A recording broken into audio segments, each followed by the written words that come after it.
What's going on, guys? It's Jimmy here with your $1,400 third stimulus check update, fourth stimulus check update, and daily news. How was your Easter weekend? How did it go? It was pretty awesome for us. Julian, our 2-year-old son, soon to be 3-year-old son, he just never runs out of energy. He can just literally run and run and run the whole day and eat Easter candy and find eggs and just never run out of energy.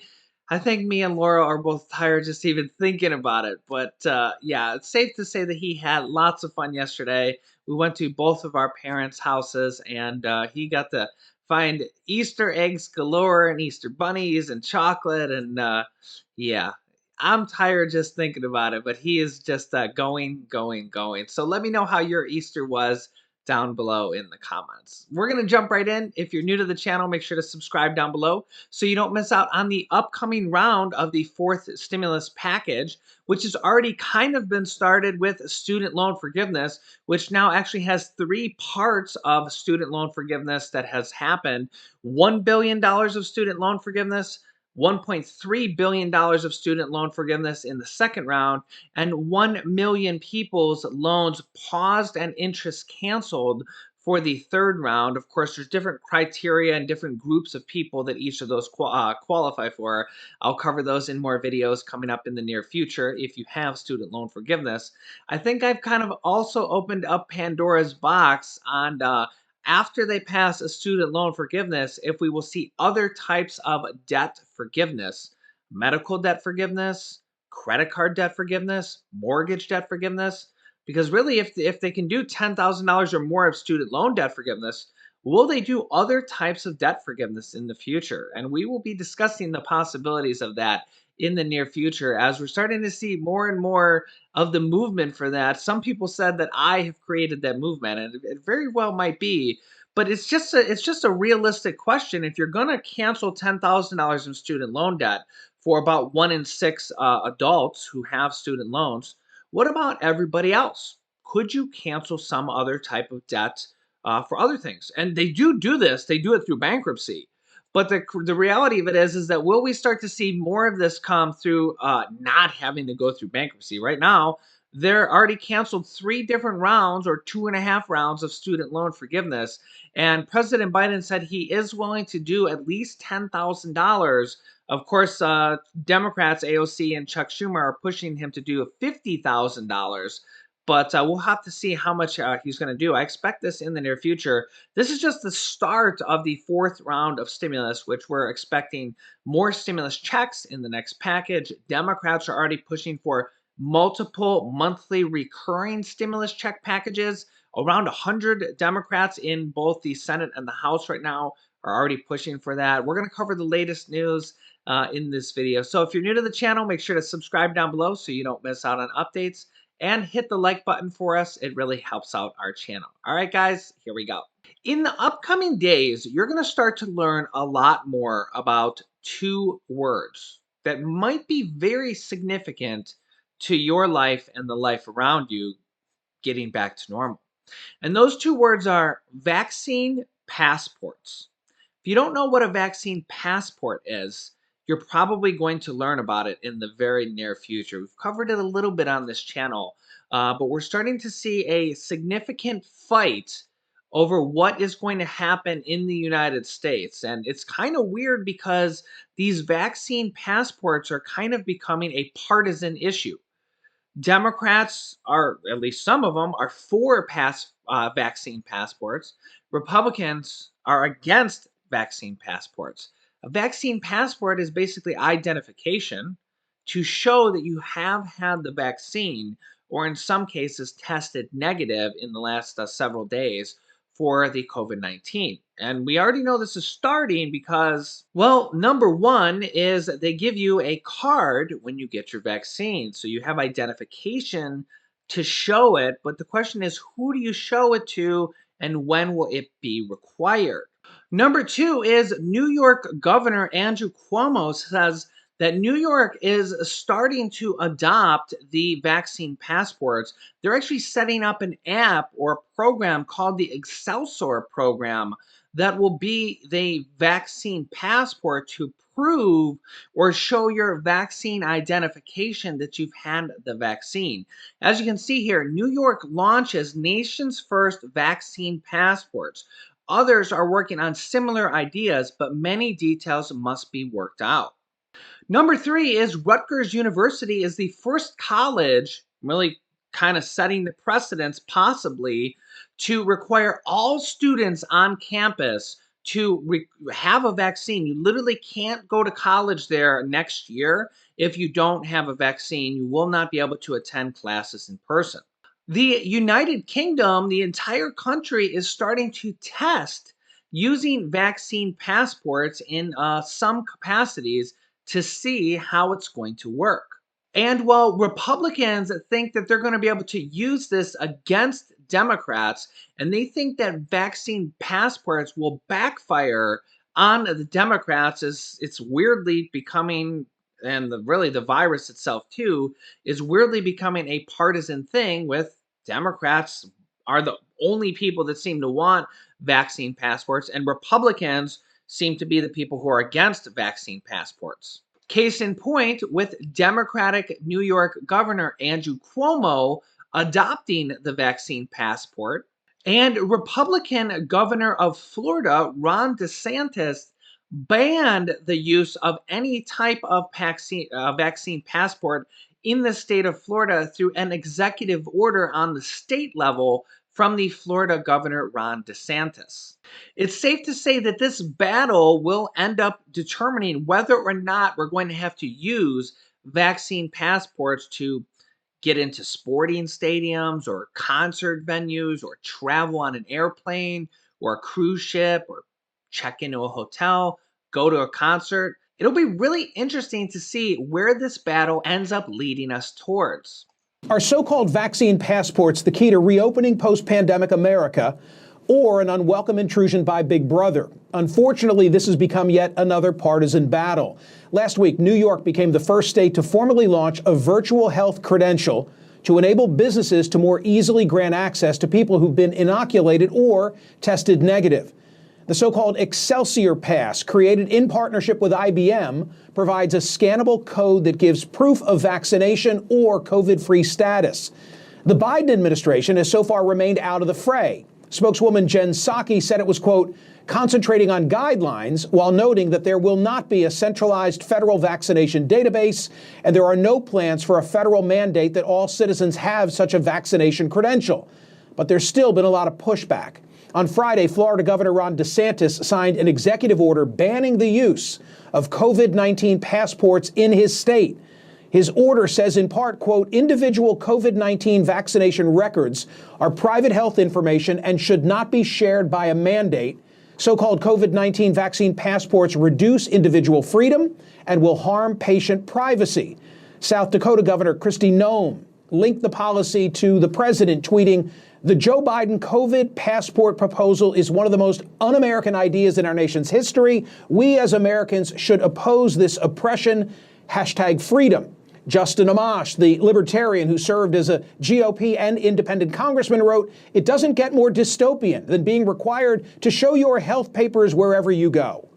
Should private businesses be permitted to require so-called vaccine passports? So let me know your thoughts down below in the comments. Do you think vaccine passports should happen? And do you think they will end up happening? Let me know your thoughts down below in the comments.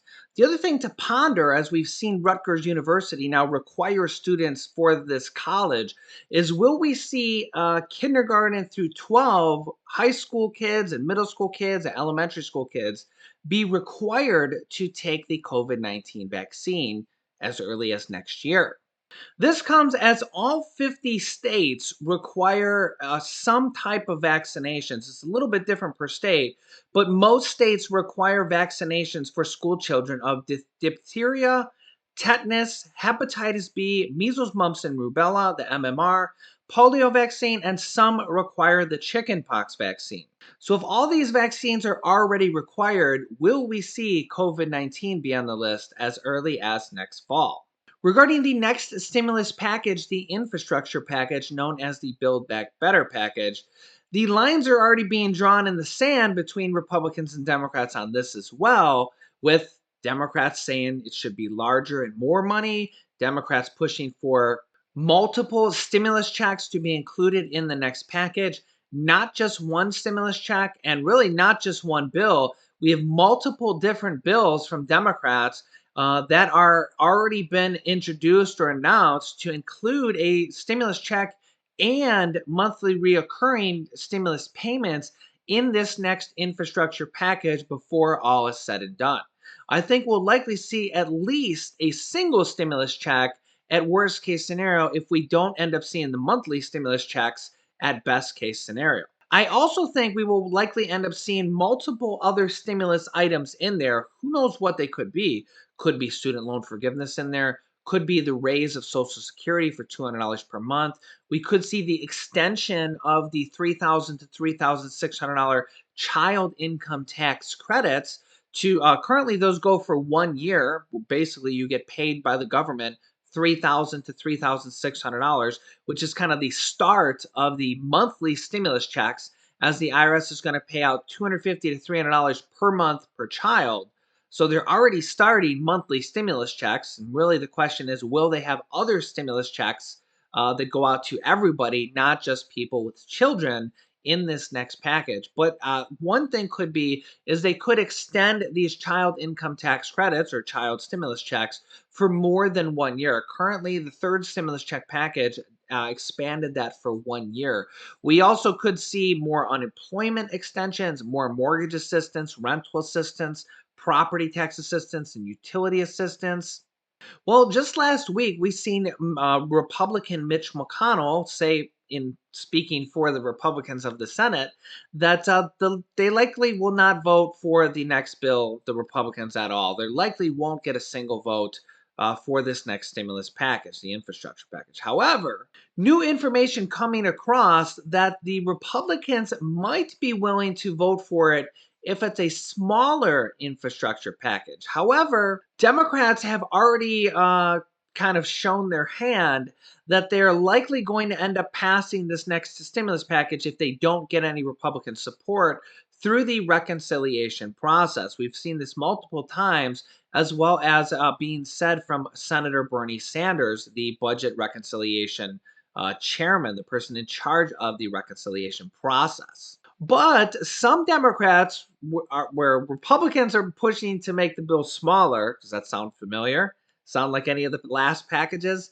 Democrats are pushing to make the bill larger and include not just one stimulus check, but monthly recurring stimulus checks. Here's AOC on why the package should be larger. Oh, great. So as many of you know, or if you haven't been able to catch up on the news, if you've been at work, we have had, or rather the Biden administration unveiled its Build Back Better infrastructure proposal. Now, here are some of my initial thoughts on the proposal. I think that the scope of what the Biden administration has laid out is very encouraging, and it's admirable. The vision that they put down, and going so far as to talk about land use, to talk about billions of dollars in rail, in EVs, in making sure that we're putting EV charging stations across the country, to make sure that we are making investments in Amtrak, in public transit, in roads, bridges, care, etc., is really important. However, I think the vision is good. I think we can make it broader, but even if you have the vision that the Biden administration has put forward, my concern is that they have allocated $2.25 trillion over about 8 years to act out on this vision. And it's just not enough.